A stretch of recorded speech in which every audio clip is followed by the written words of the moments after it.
కర్ణుడి దగ్గరికి ఎడుతోంది. శత్రుంతపుడు సంగ్రామజిత్తు, ఇందులో శత్రుంతపుడు కర్ణుడి యొక్క తమ్ముడు.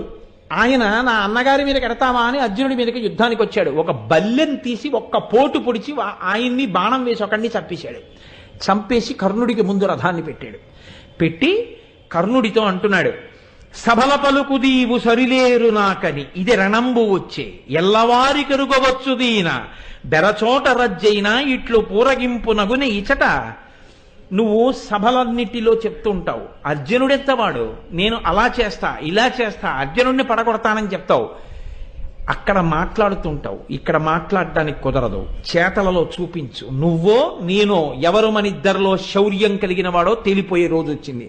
నీకు ధైర్యం ఉంటే నిలబడి నాతో యుద్ధం చెయ్యి అని. నువ్వు ఇవాళ ఏ ఫలితాన్ని అనుభవించబోతున్నావో తెలుసా? పలుకవచ్చుగాక పలికిన ఎట్టుల చెయ్యవచ్చు నిట్లు దాయా. దాయా అంటే ఓ శత్రువా అని.